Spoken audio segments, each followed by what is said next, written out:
Bismillahirrahmanirrahim. Assalamualaikum warahmatullahi wabarakatuh. Alhamdulillah.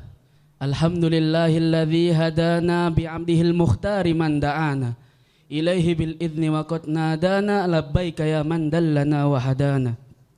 Shalla alaika Allahu barika alladzi bika ya musyaffa'u khassana wa habana ma'a alika ladhari ma'dini sirrikal asma' fahum sufunun najati himana. Allahumma salli wa sallim ala sayyidina Muhammadin miftahi babi rahmatillah adada ma fi ilmillah salatan wa salaman daimin bidawami mulkillah wa ala alihi wa sahbihi wa mawalah wa la hawla wa la quwata illa billah. Rabbi shrah li sadri wa yassir li amri wahlul 'uqdatam min lisani yafqahu qawli wahdi qalbi bihaqqi sayyidina Muhammadin sallallahu alaihi wasallam. Bismillah masyaallah la yasuqul khair illallah. Bismillah masyaallah la yasrifus su'a illallah. Bismillah masyaallah ma kana min ni'matin fa min Allah. Bismillah masyaallah la haula wala quwata illa billah. Hadirin yang berbahagia, yang saya hormati, yang saya muliakan, wabil khusus Sayyidina Walidi Syekh Abuya Ahmad bin Ali Al-Hamid, wabil khusus aidan guru kita bersama Al-Habib Hussein bin Ahmad bin Ali Al-Hamid beserta para keluarga beliau, teman-teman beliau, sahabat-sahabat beliau dalam seperjuangannya. Mata'anallahu bituli hayatihim fis siha wal afiyah ma ta'atillah ta'ati rasul, amin ya rabbal. Begitu juga para hadirin, para alim ulama, para tokoh masyarakat, para habaib yang tidak mungkin saya sebutkan satu persatu namanya, namun hal itu tidak dapat mengurangi rasa takzim dan penghormatan saya kepada mereka semua. Di malam ini, di majelis yang mubarakah ini, kita berkumpul guna untuk memperingatkan peristiwa Isra wal Mi'raj Rasulullah SAW. Pertama-tama kita niatkan bahagia sebagaimana bahagianya Rasulullah SAW. Walaupun pada saat itu sebelum terjadinya Isra wal Mi'raj itu dikenal dengan Yaumul Huzn, hari kesedihannya Rasulullah SAW. Rasulullah SAW ditinggalkan istri tercinta Sayyidatuna Khadijah radhiyallahu anha. Dan terlebih lagi yang kita ketahui bersama, ketika beliau Rasulullah SAW pergi ke kota Taif, beliau dilempari batu, berdarah pelipisnya, berdarah mata kakinya. Dan ketika itu Rasulullah SAW singgah beristirahat di suatu kebun korma yang pada saat itu dimiliki oleh seorang yang bernama Utbah bin Rabi'ah. Pada saat itu Rasulullah SAW berkata dan mengadu kepada Rabbnya, ya Allah, Allahumma inni ashku ilaika dha'fa quwwati.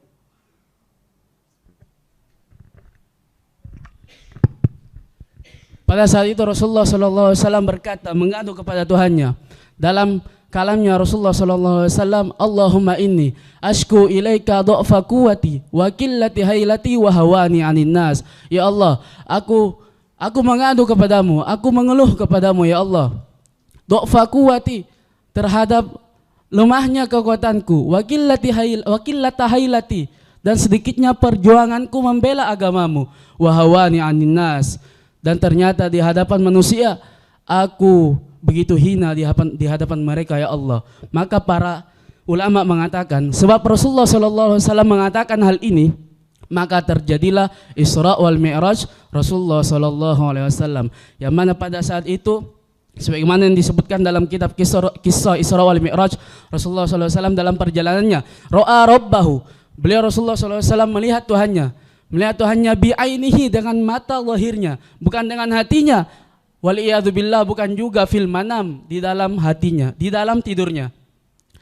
Dan menurut keyakinan kita Ahlussunnah wal Jamaah dan pendapat yang sahih, Rasulullah SAW melihat Tuhannya itu ruhan wa jasadan, ruh dan jasadnya. Bukan cuman ruhnya, tapi ruhan wa jasadan, ruh dan jasadnya. Nah, kita Ahlussunnah wal Jamaah berkeyakinan dan menurut pendapatnya sahih, yaitu Rasulullah SAW ketika menghadap Tuhannya, yaitu Allah Subhanahu Wa Taala, itu menghadap dengan ruh dan jasadnya. Ala kulli hal, ada perbedaan ulama, ada perbedaan pendapat antara ulama pada pendapat hal ini. Kemudian pada saat itu, pada saat perjalanan Isra wal Mi'raj adalah merupakan kenikmatan yang membalas kesedihan Rasulullah SAW. Kenikmatan yang tidak dapat dicapai, tidak dapat diraih oleh seorang pun kecuali Rasulullah SAW. Sallu ala Nabi Muhammad. Nabi Musa alaihissalam ketika meminta kepada Allah SWT agar diperlihatkan Allah kepada zatnya Allah SWT, apa kata Allah? Engkau tidak akan mampu wahai Musa. Bahkan disebutkan oleh Al-Imam Al-Busiri dalam qasidah burdanya, saraita min haramin ila haramin, saraita min haramin lailan ila haramin kama saral badru fi dajin minadh dhulami wa bitta tarqa ila anil tamanzilatan min qabi qausaini lam tudrak wa lam turami. Wahai Muhammad, wahai Rasulullah, engkau diperjalankan oleh Allah Subhanahu wa taala min haramin, dari kota haram Mekkah, lailan pada malam hari, ila haramin ke tanah haram yang lainnya itu Palestina, Masjidil Aqsa, kama sarul badru fi darij minal dhulami, bagai purnama yang menembus malam gulita. Wabitta tarqa ila anil tamanzilatan, dan engkau terus naik ila anil tamanzilatan, sampai engkau memperoleh derajat manzilah, derajat yang tidak dapat diperoleh oleh seorang pun kecuali Rasulullah sallallahu alaihi wasallam. Disebutkan dalam suatu hadis, idza dakhala ahlul jannah al jannah, jikalau penduduk surga udah memasuki surga, Allah Subhanahu wa taala bertanya, "Aturiduna syai'an azidukum?" Apakah kalian ingin aku tambah? Apakah kalian ingin aku kasih bonus? Kata Allah Subhanahu wa taala. Maka pada saat itu penduduk surga mengatakan, "Ya Allah, apalagi yang engkau akan tambahkan? Kita udah diselamatkan dari neraka, kita udah masuk surga, wajah kami udah putih berseri. Apalagi Allah?" Maka pada situ dibukalah hijab. Fanadharu ila rabbihim, maka mereka melihat Tuhannya. Maka dikatakan dalam hadis itu, fama u'tu syai'an ahabba ilaihim minan nadhari ila rabbihim, maka tiada sesuatu pun yang lebih mereka senangi, yang mereka dapatkan daripada memandang zat Allah Subhanahu wa taala. Disebutkan dalam dalil yang lain, ayat yang lain, wujuhun yawma idin nadhirah, wujuhun yawma idin nadhirah ila rabbiha nadhirah. Pada hari itu ada wajah-wajah yang berseri, bergembira. Kenapa bergembira? Karena mereka melihat zat Allah Subhanahu wa taala. Maka sebagaimana Rasulullah sallallahu alaihi wasallam melihat zat Allah Subhanahu wa taala walaupun statusnya beda, kita di akhir nanti pada hari kiamat kita bisa memandang zat Allah Subhanahu wa taala bi barakati sayyidina Muhammadin sallallahu alaihi wasallam. Stadin ya Syekh, ada sedikit tambahan, ada permasalahan, ada timbul pertanyaan, kenapa peristiwa Mi'raj itu harus didahului dengan Isra dulu? Kenapa kok harus ke Masjidil Aqsa dulu? Kenapa tidak langsung naik ke atas? Kenapa?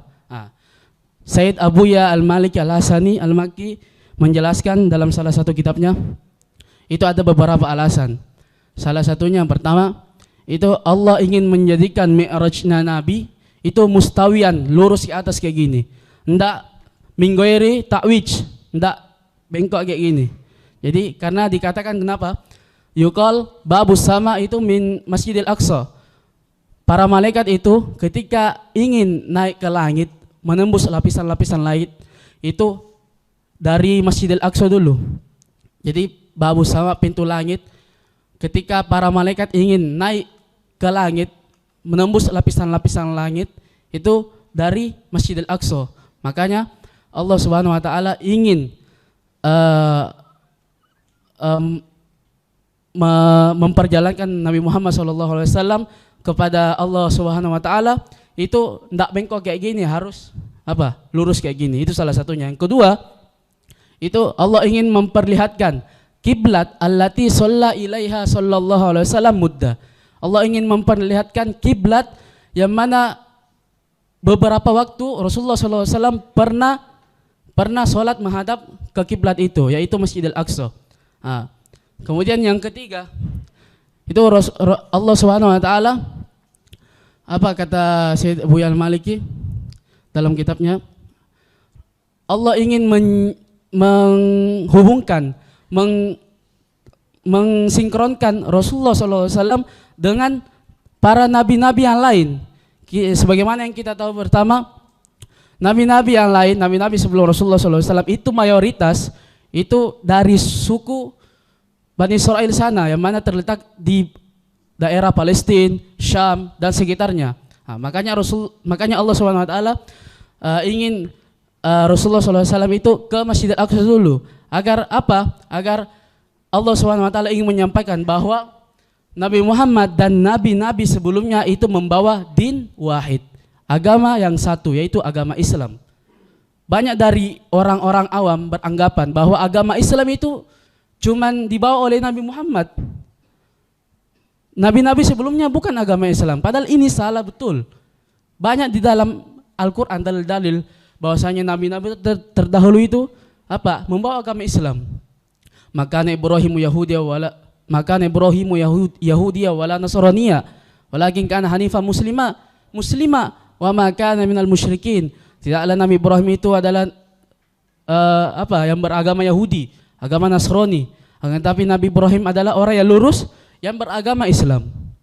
Nah, itulah alasan-alasan kenapa kok Allah ingin menjalankan Nabi Muhammad SAW menemui Allah Subhanahu Wa Taala itu harus melalui perantara melewati Masjidil Aqsa dulu. Inna dina indallahil al-Islam. Sungguhnya agama di sisi Allah itu cuma satu, yaitu agama Islam. Agama-agama yang lainnya itu baru semua. Agama-agama yang lainnya itu baru semua. Mungkin hanya ini yang dapat saya sampaikan. Lebih dan kurangnya mohon dimaafkan. Hada min wal fa minkum. Assalamualaikum warahmatullahi taala wabarakatuh.